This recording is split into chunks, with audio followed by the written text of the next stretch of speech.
अगली सुबह दोनों बहनें अपनी जमीन को देखने जाते हैं, जिसमें दोनों बहनों ने मेहनत करके थोड़ी सी सब्जियां उगाई थी। दीदी, अच्छा हुआ कि माँ बाबूजी के जाने के बाद हमने यह जमीन बेचा नहीं। अभी देखो, हमने मेहनत करके कितनी सारी सब्जियां उगाई है। अब हम किसी व्यापारी को यह बेच के थोड़े पैसे कमा सकते हैं। हाँ, तू ठीक बोल रही है। इसे बेच के कुछ दिन का तो गुजारा हो जाएगा, लेकिन क्या दीदी, इसे बेच के हम कुछ दिन ही गुजारा कर पाएंगे। उसके बाद क्या? अरे आप मायूस मत हो दीदी, मुझे सिलाई बुनाई का काम आता है। मैं वो करके घर खर्चे निकालूंगी। आप बस घर संभालना। कोई जरूरत नहीं तुझे ये सब करने की। तू क्या मुझे बेकार समझती है? तू घर पर ही रहना। मैं लोगों के घर काम करने जाऊंगी और मुझे बांस की सीटें बनाना भी आती है, जो बाबूजी ने सिखाया था। ये करके मैं घर का गुजारा निकाल लूंगी। यह सब बात करके दोनों कुछ समय अपने खेत में व्यतीत करने के बाद घर आते हैं और अपने अपने काम में लग जाते हैं। रात को जब दोनों सोने जाते हैं, तब दोनों बहनें अपनी मुश्किल भरी जीवन के बारे में एक दूसरे से बात करने लगते हैं। दीदी, माँ बाबूजी के बिना ये रातें और भी डरावनी लगती है। सब कुछ खाली लगता है ना दीदी?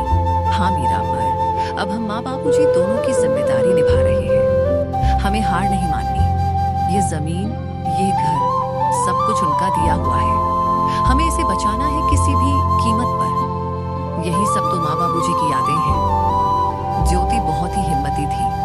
वह तो किसी से मदद भी नहीं लेना चाहती, लेकिन उसे अपनी बहन को लेकर बहुत चिंता होती थी। अगले दिन जब दोनों बहनें खेत पर पहुंची तो देखा कि इस जमीन के बीच एक खूंटी गड़ी हुई थी। दीदी, ये जमीन के बीचों बीच खूंटी कौन गाड़ गया? ये तो कल यहाँ नहीं थी और ना ही हमने इसे गाड़ी है। जरूर इसे कोई यहाँ गाड़ गया है। ये जरूर हमारे चाचा चाची का काम होगा, लेकिन ये काम बिना किसी सरकारी आदमी के नहीं होता। इसका मतलब हमारे खेत को ये लोग बांटने की साजिश चला रहे हैं।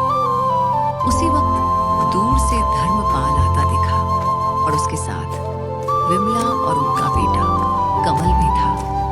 तीनों के चेहरे पर अजीब सी मुस्कान थी।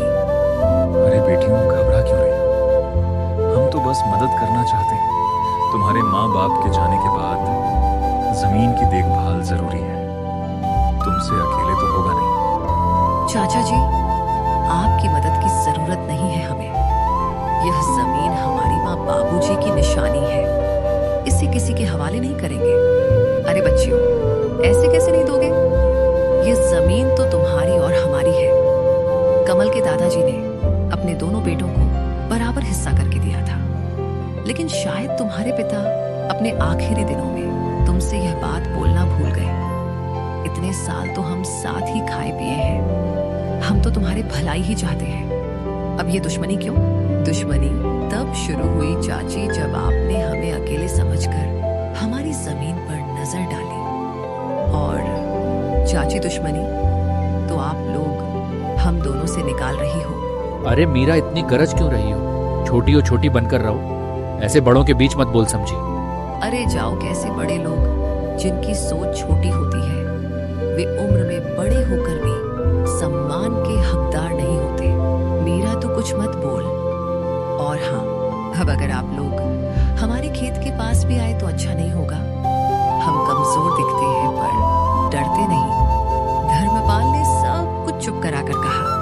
ठीक है बेटियों, हम कुछ नहीं कहेंगे, लेकिन कानून अपना काम करेगा। जब जमीन के सरकारी कागजात आएंगे तो देख लेना। जब तुम्हारे नाम नहीं निकलेंगे तो खुद समझ जाओगी कि जमीन किसकी है। तीनों वहां से चले गए।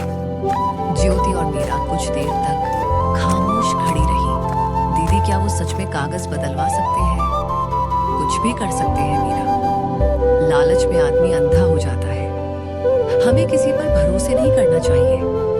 अब हमें बहुत संभाल के रहना पड़ेगा।